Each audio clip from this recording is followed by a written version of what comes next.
Classifying games, based on the reading Video Games and the Classic Game Model, from Half Real, Video Games Between Real Rules and Fictional Worlds. We will start by discussing the Classic Game Model.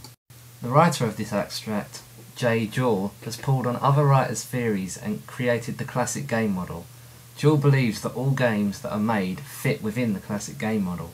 This includes shooting and driving games such as Call of Duty and Forza, as well as other types of games like card games and chess. However, Joule believes that open-ended games such as The Sims and SimCity do not fit within the Classic Game Model, although we will discuss this later on in the podcast. But to define the Classic Game Model can be a hard task. A good definition should describe 1. The system set up by the rules of the game, 2. The relation between the player and the game, and 3. The relation between the playing of the game and the rest of the world.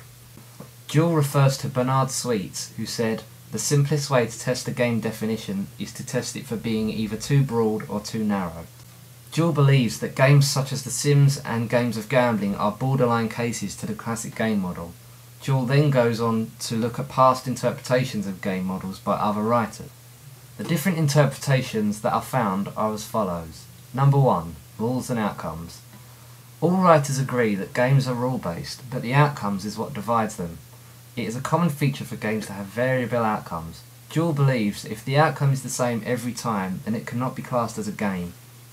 Number 2. Goals and conflicts. Bernard Sweets talks about goals and conflicts. He believes that there has to be a conflict of two sides with contradicting goals, for example, the player and the enemy AI. Number 3. Voluntary gaming. This definition follows the idea that the player is not being forced to play the game, that it is not a game if society pressures or forces the player to interact. Number 4. Separate and unproductive. In Huizinga's description, play is an activity which has no material interest and no profit can be gained from it. However, Kaloy points out that this leaves out gambling and suggests that property is exchanged but no goods are actually produced. And number 5. Less efficient means. This idea suggests that playing games is a less efficient means of doing an activity.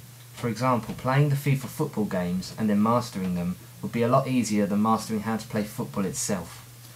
I personally think that out of these different interpretations, the most accurate is the voluntary definition. I think this because a game should be a voluntary activity, and if you are forced to do it, then it becomes more like work than play. Question to the listener. Which of these different definitions do you agree with the most, and why?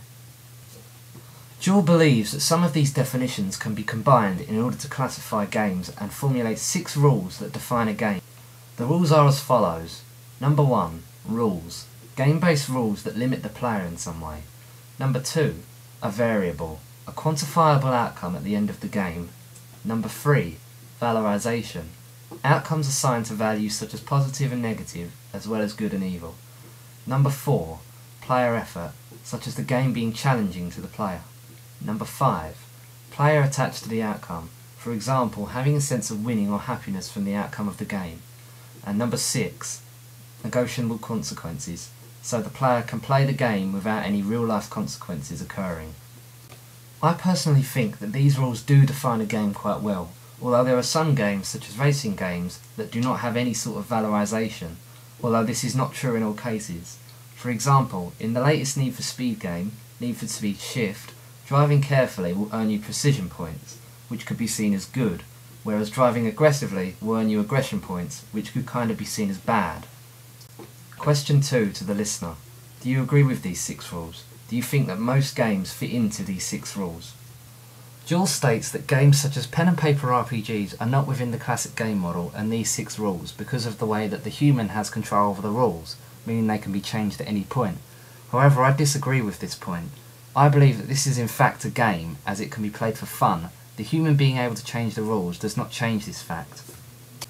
Joule also believes that open-ended simulations do not follow these rules because they have no explicit goals as such.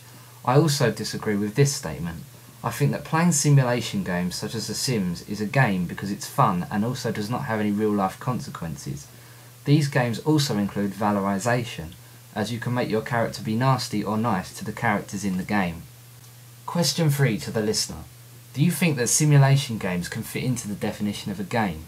Do you find them fun like you do other games, or are they more work for the player? Jewel also compares traffic to games, as there are set rules that should not be broken, like any game. However, in most cases you would not break these rules, like you may in a game, because of the fact that you could be endangering the lives of you and others. To end the reading, Jewel talks about how computers and media have helped to make games better. Quote, "The computer can uphold and compute rules that are normally held up by humans.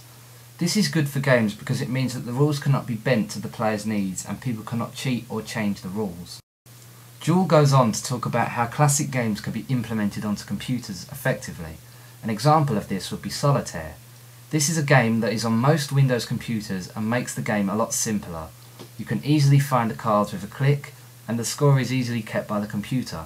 This is a very successful example of a card-based game being transferred onto a computer.